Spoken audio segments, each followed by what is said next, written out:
सभी स्टूडेंट को मेरी तरफ से प्यार भरा नमस्कार। अब मैं लेके आ चुका हूँ आपके सामने टॉप और बेहतर क्वेश्चन। मेरे सारे स्टूडेंट जुड़ जाएंगे अब अंतिम दिनों के अंदर, यानी मात्र गिने चुने आपके पास दिन बचे हैं पेपर के और आपके बीच के अंदर। अगर आप चाहते हो सिलेक्शन की तैयारी तो मैं लेके आया हूँ हिंदी के टॉप 25 क्वेश्चन। ये ध्यान रखना है, आपको बताना है कि 25 में से आप कितने सही करते हो। फर्स्ट से लेकर क्लास को लास्ट तक देखना है। अगर कुछ कमी लगे तो कमेंट करके बताना है, वो आपकी दूर की जाएगी। तो चलो पहला क्वेश्चन डिस्कस करते हैं आज का। हिंदी दिवस मनाया जाता है। पहले क्वेश्चन आया कि हिंदी दिवस मनाया जाता है। अब हिंदी दिवस कब मनाया जाता है यह चीज आपको बतानी है। आप कहोगे 8 अक्टूबर को, 8 मार्च को, 14 सितंबर को, दिसंबर को और 14 सितंबर को। यानी 14 सितंबर और 14 दिसंबर में से आपका उत्तर क्या रहेगा। तो क्योंकि दोनों अक्टूबर तो ऐसे ही कट जाएंगे। अब बताएंगे मेरे सारे स्टूडेंट कि सर ऑप्शन नंबर यहां से डी बिल्कुल सही है, 14 सितंबर सभी बच्चों का एकदम सही रहेगा। बढ़ो अगले क्वेश्चन पर। अगला क्वेश्चन कहता है आधुनिक युग की मीरा किसे कहा जाता है।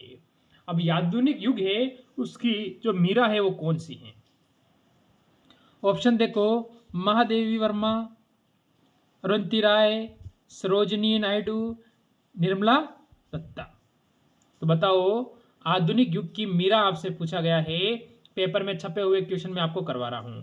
तो ये देख लेना, क्योंकि यहां से इस क्लास से 2 से 3 क्वेश्चन आपके हर शिफ्ट में देखने को मिलेंगे।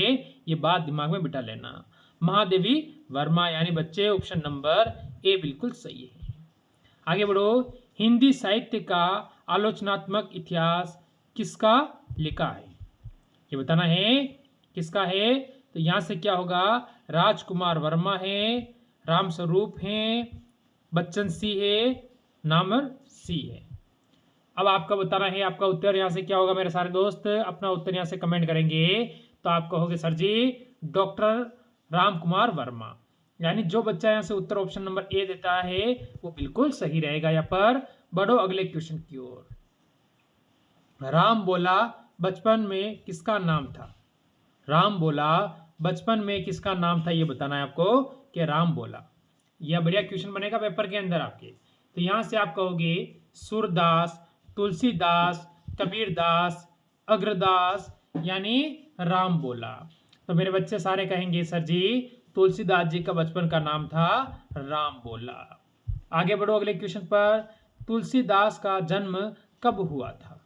यानी आपको एक चीज ध्यान रखना है कि हर क्वेश्चन को मैं 2 बार से 3 बार बोल रहा हूं, तो यानी साथ साथ में आपको याद कर लेना है। और छोटा सा डाउट रह जाए तो एक बार और अगर आप देख सको तो देख लेना एग्जाम से पहले।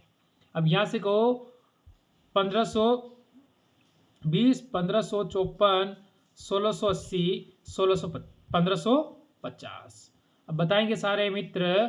तुलसीदास जी का जन्म आपसे पूछा गया है तो 1554। जो बच्चा यहां से बी उत्तर दे देगा वो बिल्कुल सही है। बढ़ जाओ अगले क्वेश्चन पर। आदिकाल को ठीक है वीर गाथा काल किसने कहा। आदिकाल को वीर गाथा काल किसने कहा है ये आपको बताना है। हजारी प्रसाद द्विवेदी ने कहा है, रामविलास वर्मा ने कहा है, रामचंद्र शुक्ल ने कहा है, विश्वनाथ प्रसाद मिश्रा ने कहा है। यानी option A, B, C, D. यानी मेरे दोस्त आप सभी का उत्तर क्या रहेगा, यहां से बिल्कुल सही। यहां से जो बच्चा उत्तर दे रहा है कि सर जी पंडित Ramchandra Shukla, option number C यहां से जो बच्चा देगा वो एकदम सही है। बढ़ो अगले क्वेश्चन पर। हिंदी की उत्पत्ति किस अपभ्रंश से हुई है, ये बताना है आपको। हिंदी की उत्पत्ति यानी जो हिंदी आप बोलते हो उसकी उत्पत्ति के बारे में कह रहा है क्वेश्चन। बताओ आपका उत्तर क्या है। मागधी, शोरसेनी, अर्धमागधी, नागर। यानी 4 है आपके सामने। बताना है क्या ऑप्शन ए होगा, ऑप्शन बी होगा, ऑप्शन सी होगा, ऑप्शन डी होगा। तो मैं बता दूं मेरे दोस्त, जो बच्चे कहेगा शोरसेनी अपभ्रंश यानी ऑप्शन नंबर बी जो दे देता है वो बिल्कुल सही है। यहाँ पर बढ़ो अगले क्वेश्चन पर। Question number 8। निम्नलिखित में से कौन कवि राष्ट्र कवि कहलाते हैं। यानी कौन कवि है जो क्या है राष्ट्र कवि कहलाते हैं ये आपको बताना है। तो राष्ट्र कवि कौन कहलाता है। हरिवंश राय बच्चन, सुमित्रा नंदन पंत, मैथिली शरण गुप्त, रामधारी दिनकर, यानी इसने कहा है राष्ट्र कवि कौन कहलाता है, तो हमें बताना है यहाँ से उत्तर। आप सभी कहोगे सर जी Maithili Sharan Gupt, option number C जो यहाँ से बच्चा देगा वो बिल्कुल सही है। बढ़ो अगले क्वेश्चन की ओर। क्वेश्चन नंबर 9 का उत्तर देंगे, आधुनिक युग का तुलसी किसे कहा जाता है। आधुनिक युग का तुलसी किसे कहा जाता है ये आपको बताना है। तो यहां से ऑप्शन है सुमित्रा नंदन पंत को कहा जाता है, विद्यापति को कहा जाता है, मैथिली शरण गुप्त को कहा जाता है, हरिवंश राय बच्चन को कहा जाता है। इसने कहा है किसे कहा जाता है, तो मैथिली शरण गुप्त। जो बच्चा ऑप्शन नंबर सी दे देगा वो बिल्कुल सही है। एक और क्वेश्चन अगले का उत्तर देंगे, हिंदी साहित्य में किस कवि को कवियों का कवि कहा गया है। ऐसा कौन सा कवि है जिसे कवियों का कवि कहा गया है। क्या अज्ञे को कहा गया है, भवानी प्रसाद मिश्र को कहा गया है, रामेश्वर बहादुर सिंह को कहा गया है, या हरिवंश राय बच्चन को कहा गया था है कवियों का कवि। बताएंगे मेरे सारे मित्र, मेरे दोस्त, आपका उत्तर यहाँ से क्या रहेगा। आप सभी कहोगे सर जी option number D, Harivansh Rai Bachchan को कवियों का कवि कहा गया है। अगले क्वेश्चन पे चलो। अगला क्वेश्चन कहता है, महात्मा गांधी ने हिंदी के प्रचार प्रसार के लिए किस संस्था की स्थापना की थी, ये आपको बताना है। तो यहाँ से गुजरात हिंदी विद्यापीठ की थी, हिंदुस्तानी प्रचार सभा की थी, हिंदी साहित्य सम्मेलन की थी, राष्ट्र भाषा प्रचार समिति की। तो आखिरकार आपका उत्तर यहाँ से क्या रहेगा। सभी बच्चे उत्तर देने की कोशिश करेंगे और हो सके तब तक आपका उत्तर एकदम सही हो जाना चाहिए। राष्ट्र भाषा प्रचार समिति ऑप्शन नंबर डी यहाँ से बिल्कुल सही है। चलो अगले क्वेश्चन पर, मानक हिंदी से क्या तात्पर्य है। मानक हिंदी है उससे क्या तात्पर्य है ये हमसे पूछ रहा है। बताओ। जैसे कि आदर्श के रूप में हिंदी का स्वीकार रूप, तो स्वीकार रूप ये सही हो जाता है मेरे हिसाब से। ऑप्शन नंबर जो बच्चा यहाँ से ए उत्तर देता है वो एकदम सही है। समझ रहे हैं मेरी बात को। बढ़ेंगे अगले क्वेश्चन पर, बताओ इसका उत्तर क्या है। तो आपके सामने एक और क्वेश्चन आया है, कोई बच्चा इसका उत्तर दे पा रहा है कि नहीं दे पा रहा है यहाँ पर। तो आप सभी कहोगे सर जी चलो देख लेते हैं यहाँ से उत्तर क्या है। क्वेश्चन कह रहा है, आठवां विश्व हिंदी सम्मेलन का आयोजन स्थल है। यहाँ पर कहाँ हुआ था, ये हुआ था 2007 के अंदर। बताओ अब इसका उत्तर क्या रहेगा। सभी बच्चे यहाँ से उत्तर दे देंगे और एकदम सही उत्तर देंगे। तो आप सभी कह दोगे सर जी न्यूयॉर्क अमेरिका, यानी ऑप्शन नंबर यहाँ से जो बच्चा बी की ओर जा रहा है वो बिल्कुल सही है। बढ़ो अगले क्वेश्चन पर। अगला क्वेश्चन आपके सामने आया है 14 नंबर। जल्दी से उत्तर देंगे सारे दोस्त। इस क्वेश्चन के तहत आपका उत्तर क्या होगा, कोई बता पा रहा है यहाँ से उत्तर। चलो देख लेते हैं आपका उत्तर क्या है। हम देखेंगे इसने कहा है हिंदी कविताओं के छंदों की परिधि से मुक्त कराने वाली थे, यानी मुक्त कराने वाले थे कौन, ये आपको बताना है। तो यहाँ से हमारा उत्तर क्या रहेगा। तो मेरे दोस्त मुक्त कराने वाले थे सूर्यकांत त्रिपाठी निराला, यानी जो बच्चा ऑप्शन नंबर डी पे जाएगा वो बिल्कुल सही रहेगा। यहाँ से ये आपको ध्यान रख लेना है। बढ़ो अगले क्वेश्चन की ओर। ये आपके सामने एक और क्वेश्चन बताएंगे सारे स्टूडेंट। इस क्वेश्चन का उत्तर आपका क्या होता है। क्वेश्चन कह रहा है कबीरदास जी की भाषा थी। कबीरदास की भाषा क्या थी ये हमको बतानी है। क्या खड़ी बोली थी, या सद्दू कगड़ी, या कनौजी, ब्रज, यानी जो हमें बतानी है किसकी, सूरदास जी की, यानी कबीरदास जी की भाषा कौन सी है। तो ऑप्शन नंबर जो बच्चा यहाँ से बी उत्तर देगा वो एकदम सही रहेगा। बढ़ो अगले क्वेश्चन पर। तुलसीदास कृत रामचरितमानस में कितने कांड हैं, ये आपको पूछा है कि तुलसीदास कृत जो रामचरितमानस है उसमें कितने कांड है।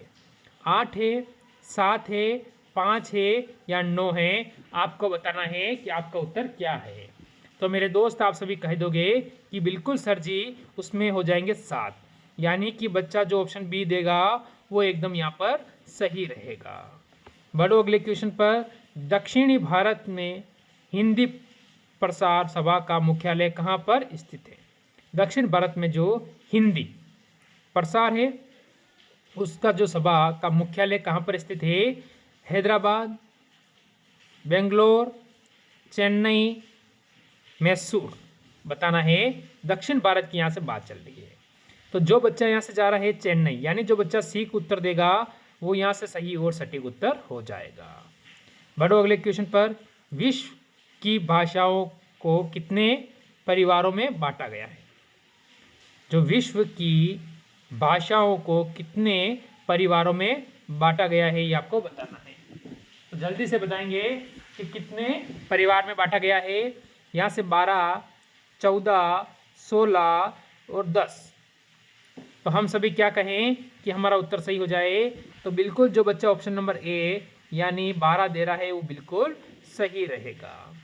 आगे बढ़ो। भाषा का संबंध संविधान के किस अनुसूची से है?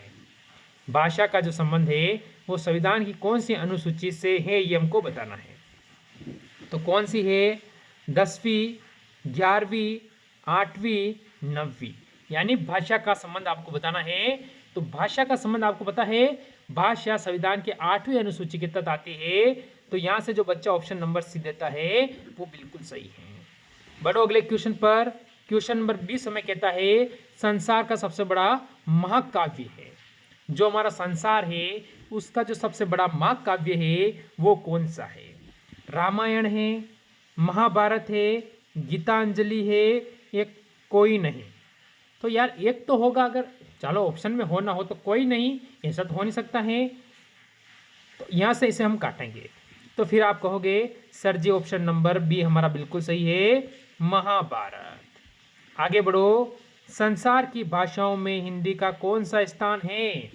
संसार की जो भाषा है उसमें हिंदी का स्थान कौन सा है ये आपको बताना है। पहला, दूसरा, तीसरा, चौथा। संसार में जो भी भाषा है उसमें मेरे दोस्त हिंदी का स्थान हो जाता है तीसरा, यानी जो बच्चा सी देगा वो हिंदी यानी तीसरा बिल्कुल सही है। आगे बढ़ो। हिंदी किस परिवार की भाषा है? हिंदी है वो कौन से परिवार की भाषा है? सामी, भारोपी, तुरानी, पापुआई। तो पापुआई तो ये नहीं होगा, नहीं तुरानी भी नहीं होगा, सामी भी नहीं होगा, तो भारोपी है, यानी ऑप्शन नंबर यहाँ से जो बच्चा बी देता है वो बिल्कुल सही और सटीक रहेगा। बढ़ो अगले क्वेश्चन पर।